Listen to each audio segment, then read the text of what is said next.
कुछ दिन पहले समाजवादी पार्टी के प्रमुख अखिलेश यादव ने कहा था कि भगवान कृष्ण उनके सपने में रोज आते हैं और उन्हें जीत का आशीर्वाद देकर जाते हैं।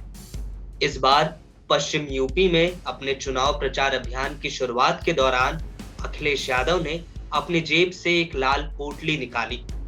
उन्होंने दावा किया कि लाल टोपी और लाल पोटली मिलकर यूपी से बीजेपी को हराने का काम करेंगे। ऐसा क्या खास है इस लाल पोटली में, आइए आपको बताते हैं। अरे उनका न्योता कौन स्वीकार कर रहा है? उत्तर प्रदेश विधानसभा चुनाव के बीच शुक्रवार को अखिलेश यादव ने अपने सहयोगी जयंत चौधरी के साथ पश्चिमी यूपी में प्रचार का विधिवत आगाज किया। पश्चिम यूपी से ही 10 फरवरी को उत्तर प्रदेश चुनाव की शुरुआत होनी है। अखिलेश ने इस मौके पर किसानों के मुद्दे पर बीजेपी पर ताबड़तोड़ हमले किए और फिर से अपनी सरकार बनने का दावा किया। इस बीच अखिलेश यादव ने अपनी जेब से एक लाल पोटली निकालकर सभी को दिखाई। फिर उन्होंने बताया कि मैं आजकल जेब में यह लाल पोटली लेकर घूमता हूँ जिसमें अन्न है। उन्होंने कहा कि अन्नदाता के पक्ष में हम मजबूती से खड़े हैं। उन्होंने जयंत चौधरी की तरफ इशारा करते हुए कहा कि हम दोनों ही किसान के बेटे हैं और किसानों के हक की लड़ाई लड़ते रहे हैं और आगे भी लड़ते रहेंगे। अखिलेश यादव ने कहा, मैं चौधरी चरण सिंह को याद करता हूँ। उन्होंने जो रास्ता दिखाया था किसानों को मजबूत करने के लिए, उन्हें आर्थिक रूप से संपन्न करने के लिए, चौधरी चरण सिंह, अजीत सिंह, बाबा टिकैत और नेताजी ने सरकारों को जगाने का काम किया। मुझे इस बात की खुशी है कि आज जयंत चौधरी और हम लोग इस विरासत को आगे बढ़ा रहे हैं। यह चुनाव जहां किसानों के भविष्य का है, वही चौधरी चरण सिंह की विरासत को आगे बढ़ाने का भी है, जो किसानों को संपन्न बनाना चाहते थे। अपनी जेब में लाल पोटली को रखने की वजह बताते हुए अखिलेश ने कहा कि मैं लाल टोपी के साथ जेब में भी लाल पोटली लेकर चलता हूँ। अन्न संकल्प के लिए यह लाल पोटली हमेशा साथ में रहती है। उन्होंने कहा कि यह पोटली अन्नदाता के पक्ष में है और बीजेपी को हराने के संकल्प को याद दिलाती है। ये दोनों किसानों के बेटे हैं, किसानों के हक के लिए आखिरी वक्त तक लड़ेंगे और इसीलिए मैं जेब में एक पोटली लेके चलता हूं, लाल टोपी और लाल पोटली।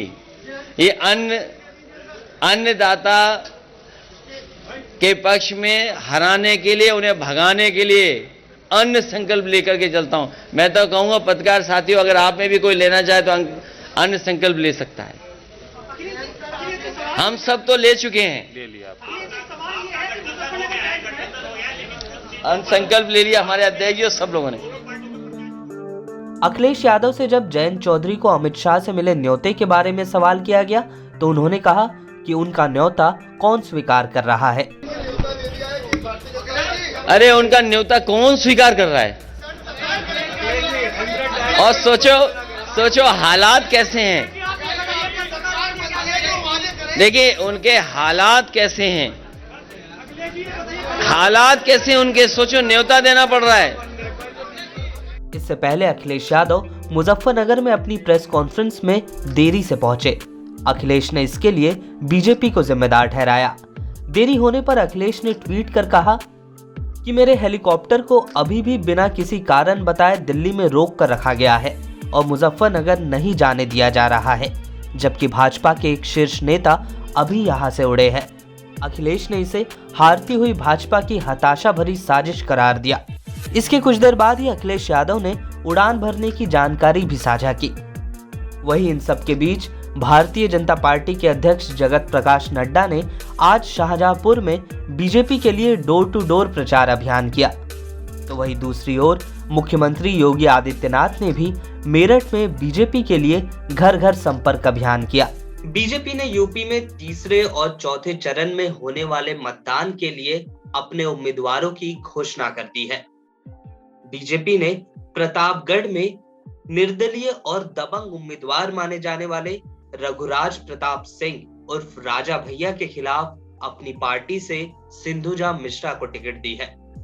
सिंधुजा मिश्रा 2012 में बहुजन समाज पार्टी की टिकट पर प्रतापगढ़ जिले की ही विश्वनाथगंज सीट से चुनाव लड़कर दूसरे स्थान पर रही थी।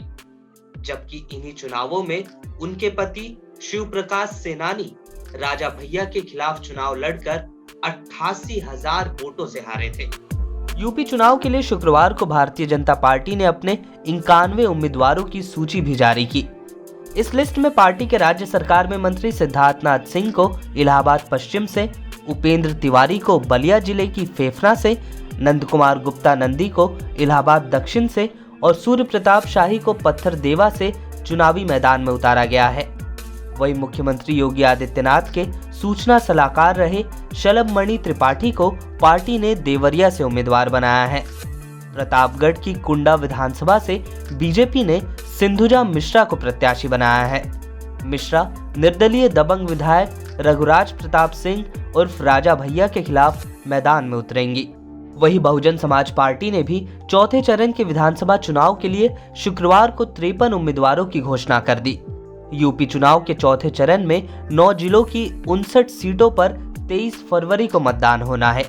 शुक्रवार को बहुजन समाज पार्टी की प्रमुख मायावती ने चौथे चरण के उम्मीदवारों का ऐलान करते हुए ट्वीट किया कि उत्तर प्रदेश विधानसभा चुनाव में जिस प्रकार धर्म और जाति की राजनीति हावी है, उससे ऐसा लगता है कि यह सब सपा और भाजपा की अंदरूनी मिली भगत के तहत हो रहा है। मायावती ने जनता को सतर्क करते हुए कहा कि सपा और बीजेपी चुनाव को हिंदू मुस्लिम और जातीय नफरत का रंग देना चाहती हैं।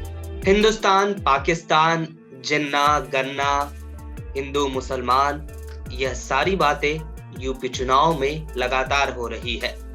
लेकिन क्या इनके साथ शिक्षा, स्वास्थ्य, रोजगार भी इन चुनावों का मुद्दा बन पाएंगे?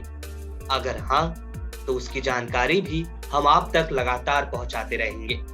इस वीडियो में फिलहाल के लिए बस इतना ही। देश दुनिया की तमाम खबरों के लिए बने रहिए लोकमत हिंदी के साथ।